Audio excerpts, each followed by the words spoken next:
Philadelphia Eagles offseason needs, takeaways from 2023, all that and much more. And your comments, anything you want to talk about live tonight here on Eagles Talk A2D. Let's talk about it. If you love the Eagles, let me get a hell yeah!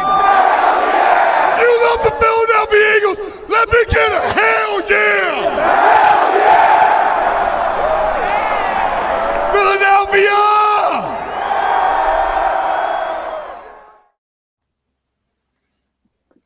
Welcome in, everybody, live here Monday night, Eagles Talk A2D with myself, Rob Brinkman, Chuck Moranin, the OGPA2D, Mr. Pete Evans. Lots to talk about tonight, guys. We're going to dive into it. Eagles' biggest offseason needs, takeaways from 2023 season, and your comments, because that's why we're here, guys. So please make sure you guys are here. You're dropping them in. We want to hear what you have to say. Already see David Roska, Mr. Rudy Poo in the chat, and we appreciate you guys. Keep them coming. But we are brought to you tonight by Baggio's Bread, located in Mount Laurel, home of the best stuffed breads, tomato pies, sandwiches, cutlets, and meatballs. Hey, if you mention A2D sent you in, all your in-store purchases, 10% off. So make sure you guys make a trip over there to Mount Laurel and check out Baggio's Bread. Our opening topic, sorry guys, I got a puppy here. Tootsie Roll. Tootsie Roll. Tootsie Roll. So she's getting reprimanded now as we speak. But again, guys, please comment in because we want to talk about what you guys think these needs are. And our opening topic, adding an impactful safety is the biggest positional need for the Philadelphia Eagles. Agree or disagree? So we're going to go around the horn here, and then we're going to dive right into what you guys want to talk about. So let's start with Mr. Rob Brinkman. Rob, Eagles' biggest offseason positional need is an impactful safety. Do you agree or disagree? I want tacklers. I need guys who can tackle people in the open field. Obviously, safety, that's a big part of, the up the middle. But, linebacker or safety, me and Chuck were talking about before the show. I'm going to believe this team is going to invest in a linebacker when I see them invest in a linebacker. So if you look at that, and corner was a disaster as well. An impactful safety. Yeah, it can't hurt, but corner, I think, is a bigger need. I think that linebacker is certainly a bigger need. And I don't think enough people are talking about how big of a need receiver is. I know that's not defense, and the defense kind of fell apart. But if you're going to have Kellen Moore running this offense and running 3, 4, sometimes maybe even 5 wide receiver sets, and we know he's going to throw the ball, you're going to need more than A.J. Brown and Devontae Smith and Goddard at tight end. So is safety their biggest need? It's certainly one of them. But, I need sound tacklers on this team for next year because the Eagles the amount of missed tackles that this football team had last year is just not going to get it done. And we all watched the Super Bowl a couple weeks ago. You could probably count on one hand how many missed tackles there were. So sound tackles, a little physical. Eddie Jackson got released. That's a name for sure, which I'm sure we're going to get into specific names. But a lot of free agents, especially on the defensive side, that can, potentially help this football team. So I'm going to put corner, linebacker probably ahead of safety, with safety and receiver being secondary needs. And they got to figure out running back because I don't want to pay DeAndre Swift. I don't think you can afford a DeAndre Swift when the defense was in shambles. And I look at this depth chart and it's just it's such a meh team right now. They have a lot of work to do. They need impactful players at safety, linebacker, corner. And I think they need a few more playmakers as well. So a lot of work for Howie to do this offseason because last offseason they didn't make really any correct decisions. They let Hargrave go. They missed him. They let TJ Edwards go. They missed him too. And they let CJ Gardner-Johnson go, and they missed him too. You bring back Slay and Bradbury, and they weren't really good. So they need a solid offseason, and a safety would definitely go a long way in that. Tackling is this team's biggest need, regardless 100%. Of position. 100%. I think a lot of us agree with you on that. And again, we see Don's in the chat, Rudy Poos hanging in with Rosca, Lee Grimes, Tom Arnone jumped in the chat. Brian Daly, Andrew Baker. We see all you guys. We're going to make sure that we talk about what you want to talk about. So please keep those comments coming. Keep your opinions on the agree to disagree. Again, is an impactful safety the biggest need for the Philadelphia Eagles? Do you agree or disagree? Make sure you guys are commenting in here, Facebook and YouTube. But go ahead, Chuck, sir. Let's get your opinion on this one. Yeah, I agree to the poll. Now, to what Brink said, like corner and linebacker are definitely major needs. So if someone wants to say they're more, they see corner or linebacker as more dire need, I wouldn't like. I don't think that's crazy to say. I think it's very understandable. For me, I think that when you look at how Fangio's defense, his scheme is set up and what it requires an impactful safety, at least one. And you have to have two who are interchangeable that can take on multiple roles. Like they do a lot. They ask a lot out of their safeties because of how they deploy them. So I think that you looking at what you have now, we know that Bayard's gone, right? So Reed Blankenship, I know we talked about it a little bit last week. I mean, he's a solid piece. Like I think he can definitely be a starter in your lineup. But opposite him, I love Sidney Brown. Very high on Sidney Brown. Sidney Brown injured his ACL last week of the season. He probably won't be available until October, November. And even when he comes back, he probably won't be 100%. So you need one other guy opposite of Reed Blankenship to go into next season. So having that someone who's not only going to be able to start opposite Reed Blankenship, but who is also an upgrade from Reed. You need someone who's like Reed's, like I said, he's solid, but you need like a stud. Like you need like an exceptional, impactful guy there. And because if you don't, this scheme doesn't, it's going to be hampered by that, by not having that in there. Linebacker is important. I absolutely agree. There are a few names. I've seen some in the comments saying like there's no like alpha males at linebacker. I disagree. I think there are some underrated names in free agency at linebacker that we can get that would be great signings. Corner, I absolutely agree. We need to replace Bradbury, but at least we have some depth there with young guys who look promising. So that's the silver lining there at corner. So I totally understand linebacker and corner, huge needs. But for me, I'm going to agree to the poll because I need an ace at safety. This defensive scheme absolutely needs an ace. So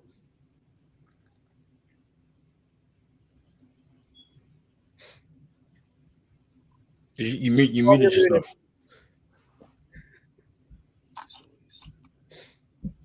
Manage. I got a brand new puppy, and I'm trying to manage the little yelps.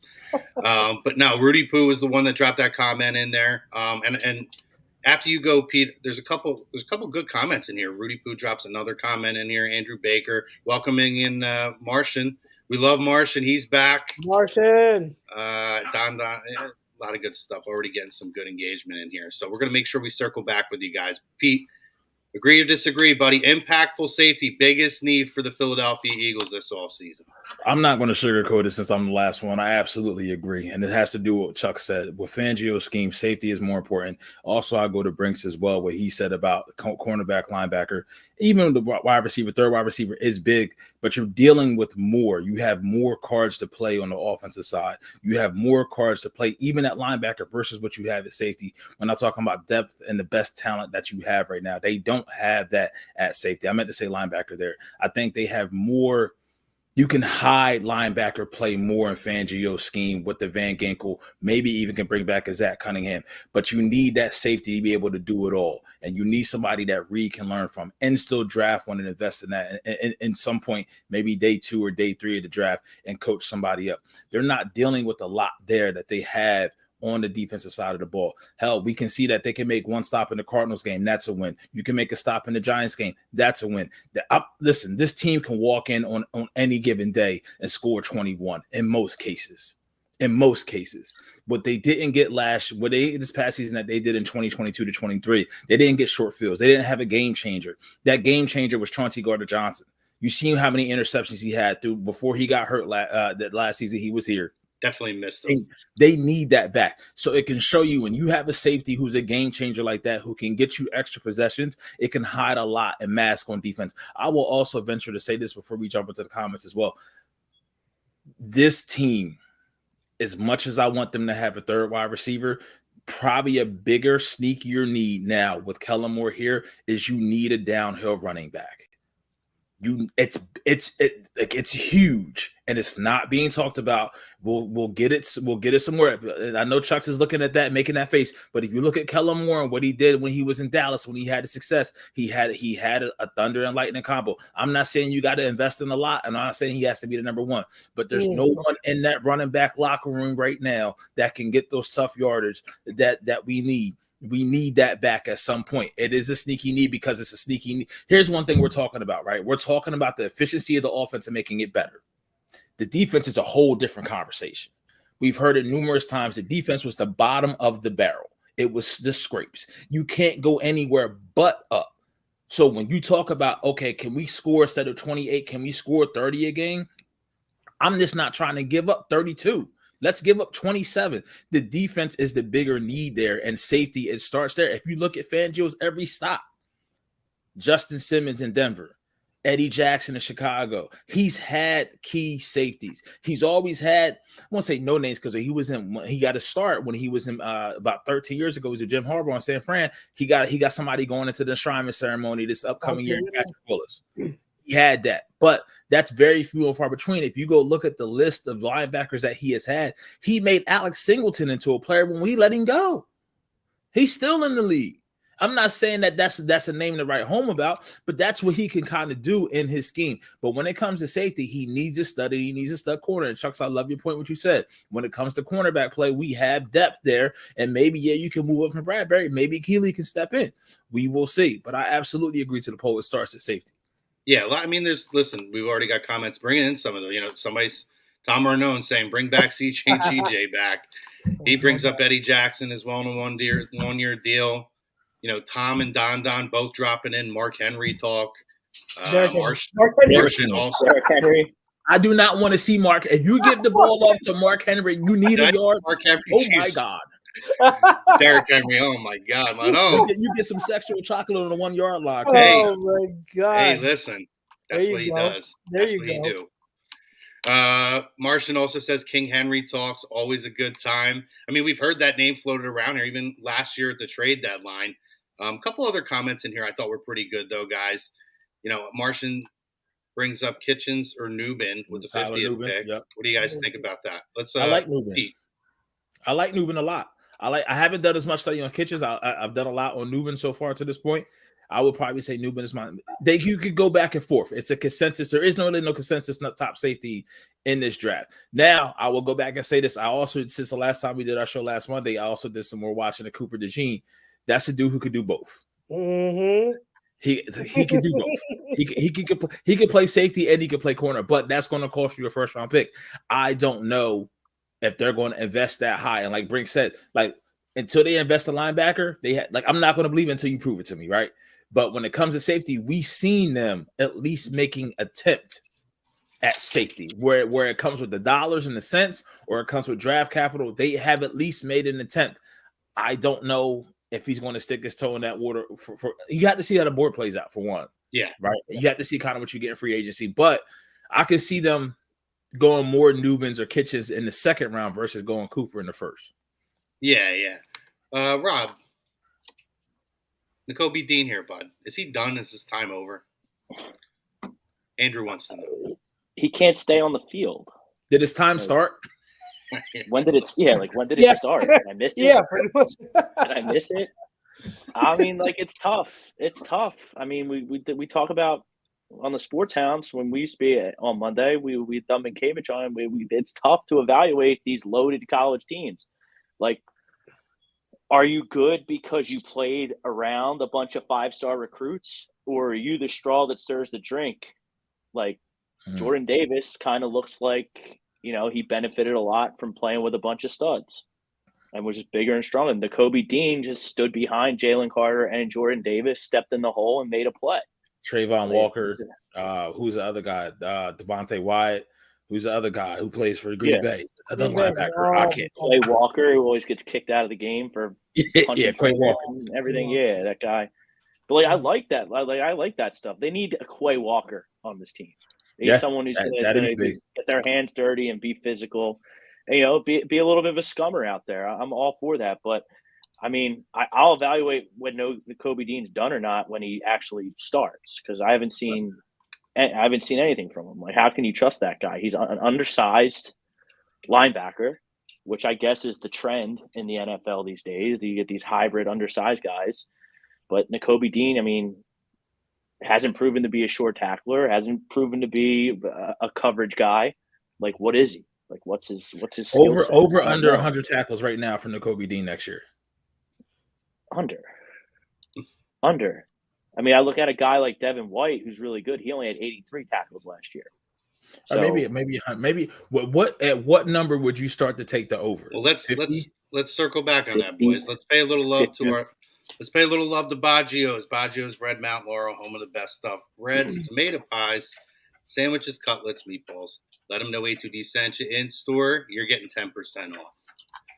Very underrated wings too at Baggio's, by the way. I love me some wings, brother. Yeah, it's a great place. Comments are flying, though. Let's keep diving back in here. Chucks, is this happening? Martian wants to know, are the Broncos cutting Justin Simmons? I've been hearing that he could be some type of like cap casualty. So I think it's last time I read into it or read up on it, it's very possible. It's very, very possible. So I mean, I'm no inside reporter, so I'm only going off of my people I follow on Twitter. But last I read that is a high possibility. So like probably like 60-70% that he gets cut. Yeah. I like this question here from Don. Let's throw this one. Let's go back to you here, Chucks. Question for y'all. Does it seem like the linebacker position has declined around the league? There's no more Luke Kuechly and the Patrick Willises of the world. So, and maybe we could circle the room on this one. I think this is an interesting conversation point. So, has the linebacker position declined overall and maybe not as many elite players in the league? So it's a very interesting, very good question, very good discussion topic. So when you look at the league right now, and how it's being played, we all know it's a passing league, but what have defenses done to counteract what offenses do well? They play more in coverage. So you need to have linebackers who are good in coverage, good in space, and oftentimes now what we see is defenses now, like people often ask like, oh, like are we moving to a 3-4 now? Guys, the whole 4-3-3-4 thing is irrelevant. It's moot in today's game. That doesn't matter anymore because defenses don't really play those packages majority of the time. It's all about sub packages. Your nickel, your dimes, or if you play three fronts, it's penny, and all of that. So it's all about sub packages, playing lighter in the box. So when you have this philosophical change and shift in the league, going from college and now the NFL, your linebackers are going to be sacrificed for in the box safeties, guys who are lighter at linebacker, and then safeties who are bigger who can play in the box closer to the line of scrimmage. Why do you think safety now looks so different than what it looked? You're having that look of linebacker kind of mold as a hybrid into what safety is. Now, because of that, you have elite guys stand out even more. You look at Fred Warner, who was clearly above all the rest as the best linebacker. But when you have a stud linebacker who plays the position at a high level, it has become such an advantage. Finding one is kind of difficult, but if you find one, it's such an advantage. Look at the Final Four teams in the playoffs had great play at linebacker. Maybe not all of them were elite, but they had good play at linebacker. You kind of need that. So I think it's a question of yes and no. I think the linebacker play has diluted some, but you can still get high end play, and getting that still matters a lot. It's kind of similar. I won't dive too much into it, but it's kind of similar to running back, where people think running backs don't matter. Well, they do, and if you find an elite one, you have such an advantage at that position. Muted, Chrome. Pete, let me go to you this one here, buddy. Guys like Eddie Jackson, Devin White, Jordan Whitehead, Frankie Louvo, I don't know how to say his last Louisville, name. yeah. Ooh, Yeah. Mike Edwards. Thoughts on those names? Any 2 out of those 5, I would be happy with. You have two particularly that you would look at and be like, yeah, it's probably. If I had my top choices, we've seen Eddie Jackson be able to do it with Fangio, but I like Jordan Whitehead a lot too. I think Louvu is somebody is a diamond in the rough who's waiting on his payday. Carolina linebacker Mike Edwards. I think he was on Kansas City. No. Yeah. Was he? He wasn't? I think he's Kansas City. I think he's Kansas City. Pretty sure. You're right. Sorry. Yeah, I think he's Kansas City. So I mean, he's going to be looking for a payday. Whitehead as well. I think more realistically, you probably could get Eddie Jackson and Devin White out of that. Maybe you could sneak in a Louvu as well. But those are younger guys waiting to get their first bag, whereas Devin White and obviously Eddie Jackson have been in the league for a while. But then you have to get the pieces underneath of them to then come up and then be solid players. For Fred Warner, Dre Greenlaw, all heart goes out to Dre Greenlaw, right? But Fred Warner is the best linebacker in the league. Did he get a ring? No. You go look at what Kansas City had on the other side. Nick Bolton, a second-round pick. Willie Gay, a second-round pick. Then I also think Drew Tranquil, who was a cut. They picked him up. You have to have play. Go right back now, 6 years ago, right? Super Bowl 52. Name my linebackers. I bet you can get two. Oh yeah, Nigel Bradle and what's his name? Kendricks. And who's the third one? Very rarely do people. It was a guy from Baltimore that we signed. Darnell Ellerby. He was just on the field. Yeah. So, but he played well in those times when you need it. So you can get stud linebacker play or quality linebacker play, and that's what makes it so frustrating for this team, because you don't invest in it. And you don't even really need to put an effort in to really invest in it and still get quality. You haven't done anything and you still get shit. So excuse my language. Sorry, Tootsie Roll. I'm just saying. you literally don't even try, and this is what you find. So, but Mike Edwards would be cool, but I think he's more of a corner / safety. I really would like either. So the first 3 names: Jordan Whitehead, Devin White, and Eddie Jackson. 2 of those 3, I'm cool. I'm happy. You're cool with Eddie Jackson? Yeah. I just think Louvu could be like a Kaiser White type of deal, where you may sign him 1 or 2 years, or maybe 1 year if he can't find anything inside there. But I think there's a 2-3 year deal out there for him, and I don't know if they're gonna want to take that on. Yeah. No, I hear you. It's Eddie Jackson's the name that I'm questioning about. Like Eddie Jackson, I'd be okay with a 1 year deal if he's like a depth piece. If he's like you're going into the season, if you're not counting Sidney Brown. If he's like your safety 3 to be a veteran presence for a younger safety that we draft, I'm absolutely for that. But if you want him to be your safety, you might as well just hang on to freaking Kevin Byard. He's way past his prime. Yeah, no, 100%. First of all, Nate Rosario out there from Niners Nation. Appreciate you chiming in, buddy. And we're gonna get to your question. I'm gonna go to this one first from Martian. I'm going to go to Brinkman here on this one, Rob. Martian wants to know, humor me here. Let's just say Simmons does get cut. What are the chances the Eagles could sign him, and do they even have the money to sign him? The money, I don't know, because Howie, they have $20 million right now, but Howie always does all these tricks, and we have enough cap space to do whatever we want. Always. That's the best part about Howie. He's never hamstrung by the cap. If he wants to get something and he has something identified, he'll shift everything around and we'll have the money. So if there's a guy that Howie covets, he's going to find the money to get him. And Justin Simmons, he's a good player. And he's played with Fangio before. That's the biggest name, that impactful name that has been mentioned in the comments so far. But yeah, I'm not worried about how he always finds the money. Yeah, I agree with you. And yeah, Justin Simmons, I mean, yeah, that would help a lot. Reed Blankenship. It sounds like Chucks likes him a lot more than I do, which is fine. I like Reed. I'm a Reed guy too. I'm not even a big Reed guy. I'm just being real. Like he's surprised. He's okay. He's okay. He's okay. He's Yeah. You could do a lot worse as a starter. I'm not saying he's a star. He's nowhere close to star. And then just to circle back on the linebacker talk. I mean, like the linebackers have a much easier job when you're getting 75 sacks in a season. The linebackers kind of get exposed a little bit when you go the final 8 weeks of the season with all these guys making a bunch of money, just not even sniffing the quarterback. So the team is built inside out. On offense, they're built inside out. And on defense, they're built inside out. So when those guys don't do their jobs up front, and you have, lesser valuable linebackers, that's a huge problem. Because like Bradham and Ellerby and all those guys we talked about from the Super Bowl win, like they excelled because they got after the quarterback at an acceptable pace. And when we lost to the Chiefs, like trying to think who the linebacker, we had TJ, who was very undervalued. But everyone, TJ, Kaiser White, and that was really Kaiser White just that was really it. That was like that was your two main guys right there. That was your two main guys.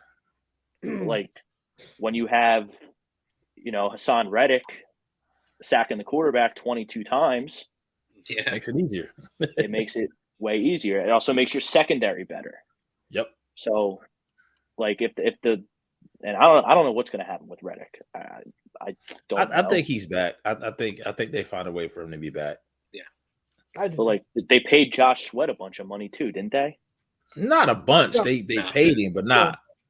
It's not. Yeah. He didn't break the bank. I mean, No. I think it was. I mean, they paid him early, but I thought it was a reasonable deal. Although the second half of last season, you can make an argument. You can make an argument against maybe paying him a little bit too early. But listen, I want to get to Nate's question here. Appreciate Niners Nation jumping in here. So let's go to Chuck's here. He's our kind of more of our draft guru, so to speak. So Chuck's, what do the Niners need in the draft this year? Well, quarterback. let's look at this. They're not. There's no way they're going to go for a quarterback. They should. They should. I agree, Briggs. They should. Not for another year. Not with what they're paying them. So right off the bat, if we're talking pre-free agency, the one thing that jumps off is pass rusher. Like having someone to relieve pressure off of Nick Bosa is paramount. It also depends on who they bring in for a defensive coordinator, but I mean we'll see. Like that's edge rusher, you need one. All right, so I would say get someone because you have Javon Hargrave up the middle, so you get a premier edge rusher on the outside in draft. You're starting to look pretty good. I think a sneaky need though is wide receiver. Like, right in my mind.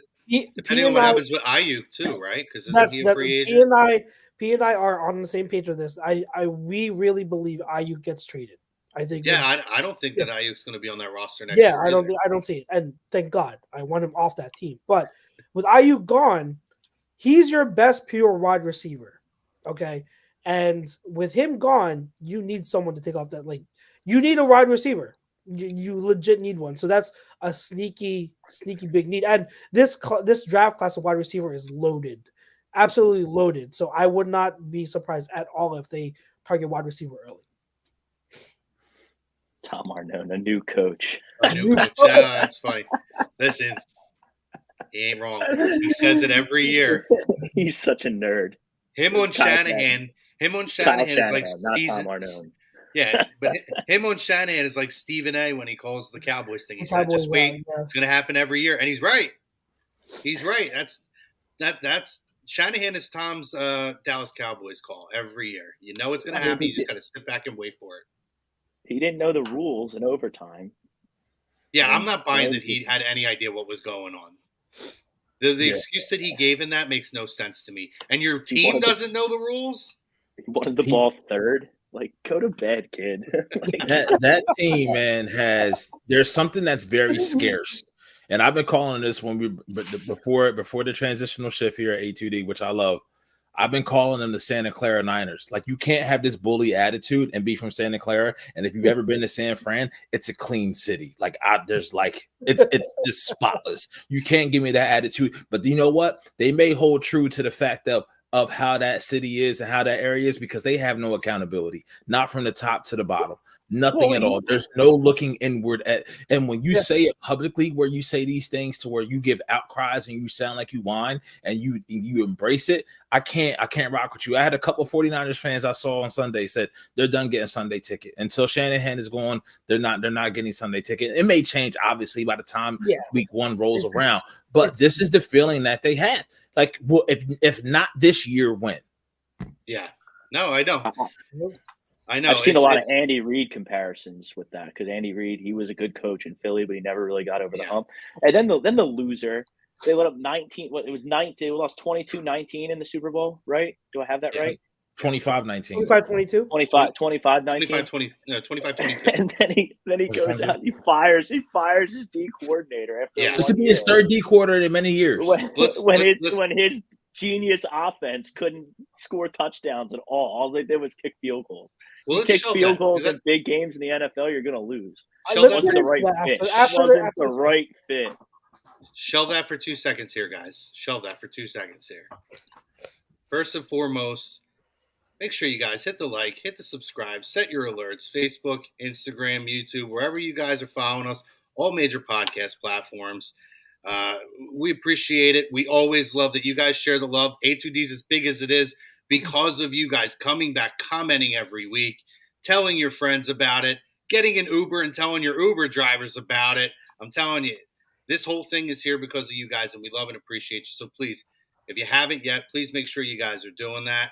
And listen, we got to show a little love again. Baggio's bread in Mount Laurel. Take the trip. It's worth it. Best stuffed breads, tomato pies, sandwiches, cutlets, meatballs, and A2D is getting you 10% off all your in-store purchases. Very interesting point that you guys brought up there. Before we dive back into the comments, I would like, because we had a quote out, Hollis Thomas Irving, Fire, Philadelphia Eagles legends who have vetted here on A2D radio. That's usually Thursday night, sometimes Wednesdays, Fridays, depending on their schedule. But they went head on this, and we put a piece of content out this week that seemed to draw a lot of attention in regards to Steve Wilks essentially being a scapegoat, right? The whole, it's exactly what you alluded to, Rob. You go out there and you lose, and your offense is anemic in that second half of that game, and towards the end, you can't score in overtime. You take possession. You don't know what the overtime rules are, or if you did, and that's the reason why, then you're an idiot. But yet you turn around. He's an idiot. And you fire your defensive coordinator, scapegoat him. I think a lot of people were with Hollis on that thought, maybe there's a little bit of accountability that needs to be taken. So just real quick, because I want to dive back into the comments. They're still flying. And we see you guys. Don't worry. We're working our way down here. And but just some quick thoughts on that, on that decision made. Is that a reason? Should 49ers fans, is that another reason now, after what they've seen, to take a step back and be like, maybe Shanahan's not the guy? Mm-hmm. So let me chime in, because 95% of the football world believes that Steve Wilks got scapegoated. I am of the 5%. I do not believe he got scapegoated. The reason why I say this is not because Wilks was horrible in the Super Bowl. If you look at just the Super Bowl, Wilks did a good job. They did what they could against Patrick Mahomes and Andy Reid. So in no way am I putting blame of the Super Bowl loss on Steve Wilks. You have to have been paying attention to that Niners team throughout the whole year. And Pete, birds of a feather, we said it before the year. We had mentioned going into this season with Steve Wilks, going from who was Robert Saleh, and then going to D'Amico Ryans, and then going to Steve Wilks. Wilks was kind of like a downgrade looking at those names. I know Wilks has been around for a while, but he never really called defense a lot. All right. So P and I, we had mentioned it going into the season. You could see a downgrade in this defense under Steve Wilks. And if you paid attention to that defense all year and you look at it, their defense, considering the talent, was a disappointment all year. Their pass rush was never there. They rarely adjusted whenever they had, had bad performances in games. The second half adjustments weren't there. The back end was hardly in tune with the front four, which is something Eagles fans were familiar with. When your back seven isn't playing in unison with your edge rushers, it leads to so much dysfunction. So there were a lot of philosophical disagreements throughout the year between Kyle Shanahan and Steve Wilks, and this thing wasn't about just one game. This firing was about throughout the year. They just didn't see eye to eye. Kyle Shanahan didn't see eye to eye to him. Am I defending Kyle? No, Kyle's an idiot for hiring him in the first place. Yeah, I will why do you even go on hire and say him? even before the year, I've been saying Kyle's an idiot for numerous things. So there's a lot of things I've been piling on Kyle for a while. But the firing in itself, we could say Pete, me and you, Pete, we kind of saw coming. It's not a surprise because this is something that the defense just wasn't as good as it was supposed to be. So let me get. All right, so let's go. Let's do it with Pete. We heard Brinkman a little bit on this. So let's go to Pete, and then I want to get into the comments. Give us a reply because Pete, are you with Chuck's here? Or are you on the Brinkman side of things? No, I'm on both. I'm kind of in the middle, right? Because I'm in the middle because I feel like it was something rooted deeply between them, not personally, but just from a philosophical difference to where it didn't work. I'm also to the point where if you listen to the audio when it came out, how he offered up the information and then to say, I relieve Steve Wilks of his duties. What is this? Is this Capitol Hill? Is this Congress?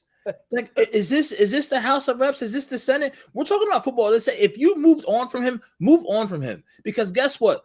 Steve Spags will lead you of your duties to have a parade in Santa Clara, wherever you want to call it, whatever clean block you want to call it, because you couldn't get it up to match him. And like we said, Mr. Izzo right there, Mario Izzo, he says the blocking scheme was piss poor. I don't get what Kyle Shanahan wants, right? It's more of it is a scheme thing, but it's more of a personnel thing. To be honest with you, Steve Wilks, that D coordinator job was probably beneath him. He could have been a head coach somewhere else. Because remember, he was head coach. He was head coach in the Cardinals. Then he was interim head coach in the Panthers. Last year, he turned that team around. This is probably underneath of him, and I'm hoping it comes out at some point. It's mutual. But if players on the San Francisco 49ers want to complain about Wilks, this and that, listen, you had the whole organization has no accountability. I'm pretty sure John Lynch is probably up top just pulling his hair out because this wouldn't have happened in Tampa Bay. You wouldn't have had a coach complaining like this. Now, like this is why I said the most beautiful thing about last Sunday was the fact that you can't blame nobody else.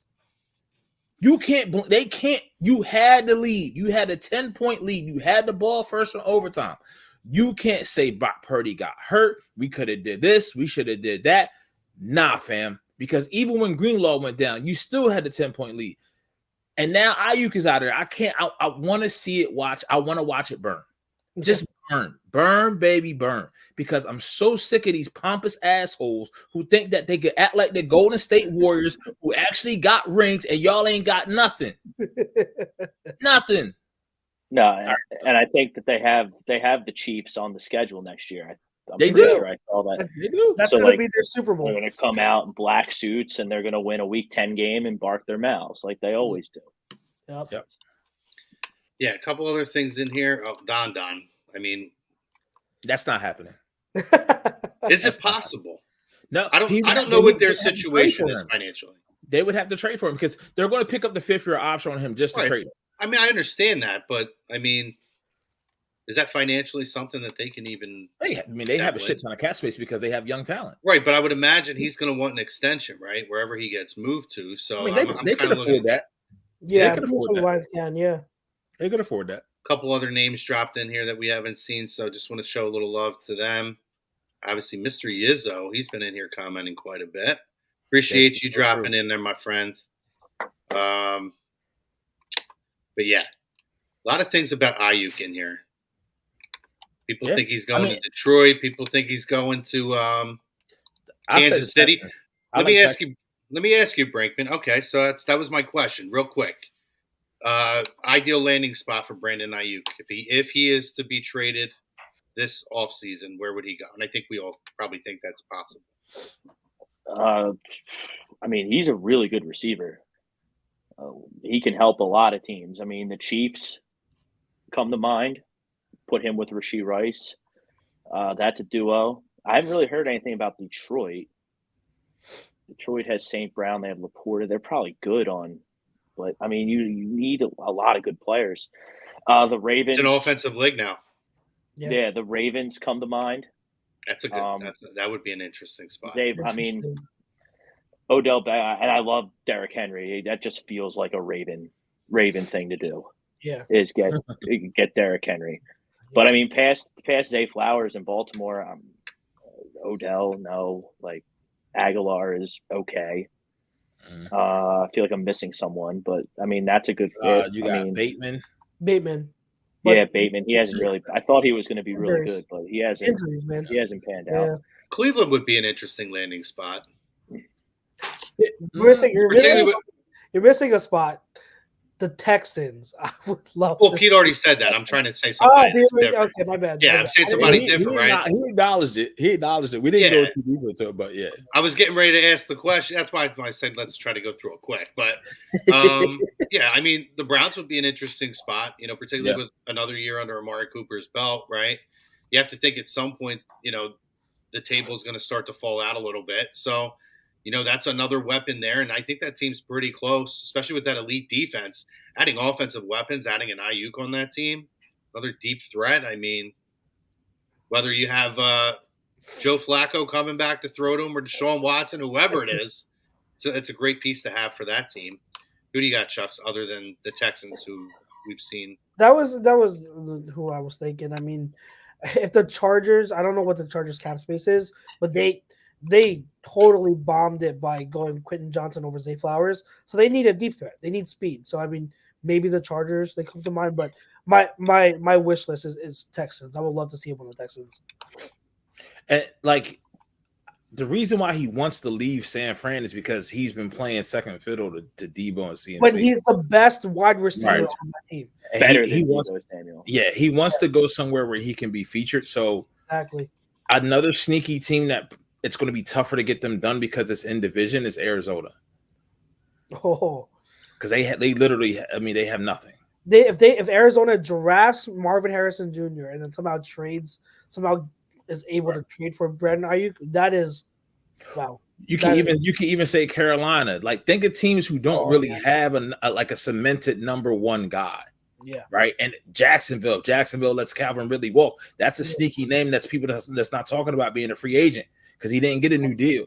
Right. So Calvin Ridley can come on home to Philly where he's supposed to go anyway before he got caught for gambling, right? But neither here or there. It's a good problem to have. And trust me, Ayuk didn't come into the league when he was drafted to be this good of a wide receiver. He has truly, truly progressed.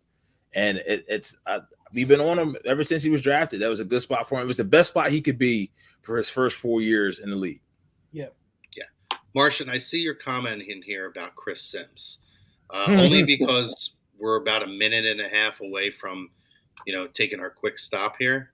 I want to save that for after because we had a discussion about this prior to coming on the air. So I would like to circle back since you were kind enough to drop that in. Shout out to Ted E, by the way, for dropping a lot of comments in here as well. You guys have been phenomenal tonight.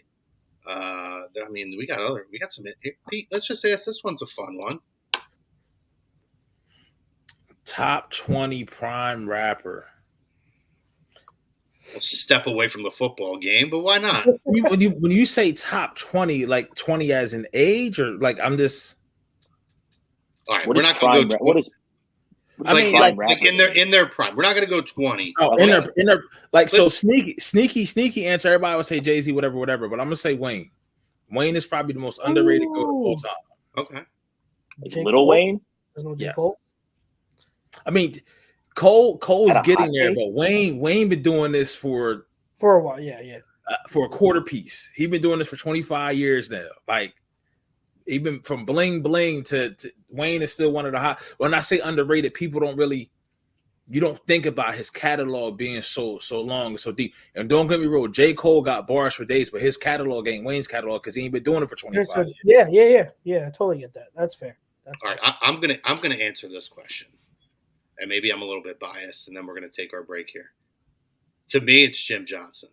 I think Jim Johnson and Spags is phenomenal, but we're going to start having conversations about defensive coordinators going into the Hall of Fame. I mean, Buddy Ryan, as a defensive coordinator, but to me, Jim Johnson, guy who's never really a head coach, but absolutely impacted a generation of defensive football and kind of changed the game. Jim Johnson, rest in peace to our boy. Rest in peace. Buddy Ryan invented the 46 defense. That's got to hold some weight on his 100% on his resume for sure. And he's probably an all-time character in absolutely the NFL. Remember when he punched Kevin Gilbride in the head because he didn't like the plays he was calling? Yeah.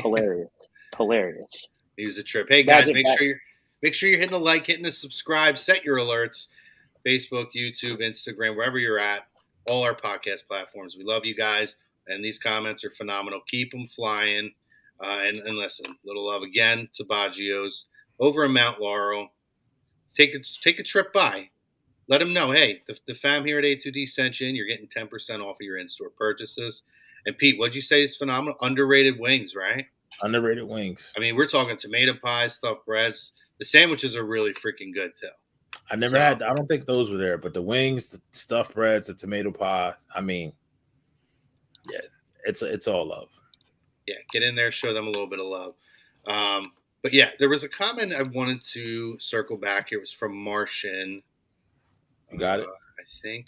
Did you see the comment I was talking about? Pop it up in there for me, Pete, if you have it. I think I may go past it. There we go. I got it right here. All right. We were talking about this before we went on the air. I think we need to dive into it. Yet again, this seems to be an ongoing. It's right around this time every year, bro. Every year. So I'm going to go to Rob first, and I'm going to circle the room on this one because I think that everybody, you boys should all get a chance to briefly give your opinion on this. So Chris Sims, he says Jalen Hurts is the most overrated player in the league. Thoughts? When we got in our back end here, I think the first thing that Brinksman said after hello was, it was a chuckle, and he says, man, Chris Sims just hates Jalen Hurts. Yeah. So, Brinkman, I want to kick it off with you, buddy. He might not be wrong, though. He might not be wrong. Well, the jury's out. The jury's still out. So you have like 2 C- seasons from Jalen and 1 A+ season. That averages out to a B over his 3 years as a starter, by my math. He's not being paid to be a B player. So the jury's definitely out on Jalen Hurts. And guys like Chris Sims and these national guys, I think they have it like, because they can say stuff about Philly and we're all going to freak out and either call them idiots. And then the people like, so I think that it's like fake hate just to get clicks, because Cowherd does the same thing. Skip Bayless is a Cowboys guy, so he's always going to hate. And then like, basically if you're not with Philly, you're vehemently against Philly. And all these guys know that we have a rabid fan base. So like, he can say that, and like no one really knows if he's right or wrong. I mean, like he had him ranked as like the 17th quarterback in the league on the list that I saw. Like that's ridiculous. I don't know if Jalen Hurts is a top 10 quarterback anymore. I'm really not sure, but he's not 17th. No, that means he's like a low end starter. I think he's definitely still a top 10. He may not be a top 5. I mean, people were throwing him out at 5 and 6. And understandably so when you're in the moment of that year last year in 2022. I mean, I'm just waiting. I'm waiting for the alert that says he needed knee surgery at some point in the offseason. So I'm trying not to kill him too bad because he wasn't right in the second half of the season. You can tell. All year. Slower, a lot slower, no burst. Yeah, a lot slower. No strength, really no push. Like the last good game he played was against Buffalo, that epic game in the rain where he did stuff with his legs. And then after that, I don't know, he kind of ran out of juice. And apparently he didn't get along with the offensive coordinator who was brought in because he had a good relationship with Jalen Hurts. So that's also a little bit of a red flag. But I mean, these guys, they just bag on Philly because they're going to get a reaction. That's what I think it is at this point. Like, agreed. What is Jalen Hurts rated? Like, the best quarterback in the league. He's not the 17th best quarterback in the league. Like we're gonna know more because if he has another season like he did this year, the Eagles are probably going to be picking in the top of the draft, and they're probably going to be looking at quarterbacks because isn't his contract schemed in a way where they can like get out of it after next year and save a bunch of money? Look, I will look.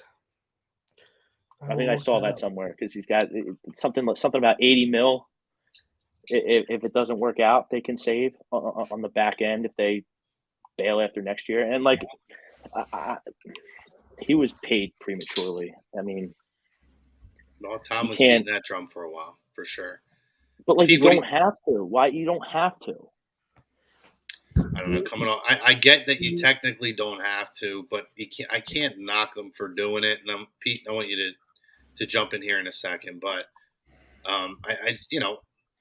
when a guy has that kind of performance and you go to the Super Bowl and you're within, I mean, literally a minute and a half of knocking off Patrick Mahomes and the Chiefs, it's tough not to when a lot of guys tend to get extended at that time. But Pete, go ahead. Real quick, get in. And then Chuck's, I'm going to actually throw a question to you instead. So Pete, go ahead. So what I know Chucks knows this, but you two probably don't know this. I'm probably one of the biggest proponent of Sims from a philosophical way of how he looks at his QB talent. So with that being said, usually from the standpoint, I would agree with him. But to say my boy's the most overrated player in the league, overrated, where I'm thinking to myself, like, all right, that's where I just think at this point, you know that you need to be in the Philly news cycle for a little bit, maybe a week or 2 weeks. So you're just saying these outlandish things because you wasn't even that hard on him during the week 10, week 12 when they started their fall from grace, right? You weren't saying all that. Now, the stat came out today. 61% of Jalen Hurts, he threw to the first read. Last year, he was 73.5. What does that tell you about the scheme? The scheme worked last year. The defenses didn't know what was happening. And then this year, they kind of adjusted, and we really didn't adjust with it. Like Brink said, I don't think he's as good as he was in 22 to 23. I also don't think he was as bad as he was this year. And even really, when you look at the numbers as a whole, he really wasn't that bad, but he was his worst in key moments. He couldn't do what he did for Buffalo in the last 5 games of the season to get us to that point. But the whole offense struggled. We had AJ Brown was on a historic pace 5-6 weeks in a row, over 125 yards. Then he cooled off like he was living in Ennis, Alaska with Jodie Foster and True Detective Night Country, which is a great show, by the way. Season finale was last night. It was crazy. But that type of stuff, like you saw so many players. Gradually, you see a cliff, right? Gradually, you see a decline. It wasn't a gradual decline for this team this year. It was shit was popping off, and when it wasn't, it was the basement. They were the worst team in the league by the end of the year. That just doesn't happen with just off of the back of one player. You can sit here and say it's overrated as that. I would say probably the offensive line was more overrated than what Jalen Hurts played because they really didn't get any push. Who knows? It's just, but Sims is just for the last couple of years, he's become a tool. Yeah. Once you hit 40, dude, it's over. Like he's 42, 43 now. It's the Mikey Miss syndrome, right? All these guys become that, right? Yep. Well respected, and then they get to a certain point, and they're put on, a well watched broadcast, and all of a sudden, they become characters. They become, guys who are almost hot take type of guys because that's what gets clicks, right? Chucks, I'm going to throw this question. John jumps in. John, appreciate you jumping in here, by the way. Appreciate your comment. Angry Bear, I see you in here too. Love in the comments. He says, what about in free agency? What are your thoughts on Josie Jewell for linebacker? And obviously, and I don't hate this name, by the way, because I would love to see them, get a more reliable second tight end here. A guy who can actually come in and who has a lot of starting experience and can still have a little bit of an impact. He throws out Mike Gesicki's name. So what are your thoughts on those two names? I would love Mike Gesicki as a tight end too, because I think the issue with tight end 2 on our teams right now is they're either like Stoll is a really good blocking tight end, but he's not a receiver, guys. And then everyone else like Calcaterra and for who else, like they can catch the ball a decent amount, but they can't block. So with Gesicki, like he's not a great blocker either, but at least he's really good as a receiver. So at least you come in and it's already an upgrade at that spot. So I'd be down for Gesicki if he's willing to come in and be tight end too. For Joel, yeah, I mean he would be. I like Joel. I think he would be obviously an upgrade, which isn't saying much. But if I'm looking at linebacker, I know Frankie Louvu was already thrown out. They mentioned the two names that I'm looking at: Andrew Van Ginkel and Blake Cashman. Those are two names of linebackers. Cashman, good name. Oh yeah, those are two linebackers who I'd be absolutely down for. Cashman's next is Houston, right? Yeah. Yep. So those two are the linebackers in free agency I'm looking at. These comments about Chris Sims are phenomenal. Yeah, they're phenomenal. Oh, yeah. As a time in real quick, just to add to the two sentences, because I know P and I, like we are one of the only two people probably in the world that would listen to Chris Sims. Chris Sims is a smart guy, a smart analyst who you don't play the NFL and not know X's and O's, and he knows some things that are really educational. I've learned a lot from Chris Sims, but the problem with him, as to what Pete said, he's become a tool in some sense. Like there are things that he says because he doesn't take criticism really well, and you can tell. And then when he gets into it with who's one of his closest friends, Kyle Shanahan. Exactly. That's his best friend. It's Kyle Shanahan. So it explains a lot. Like he doesn't take criticism really well, and like whenever something comes up or he faces criticism, he gets defensive and like he will take a hard stance to the point where he makes really outrageous comments. I mean, all the stuff I was reading the quote, and I'm like, am I missing something? Like everything that he described about Jalen Hurts being overrated, that absolutely applies more so to Brock Purdy.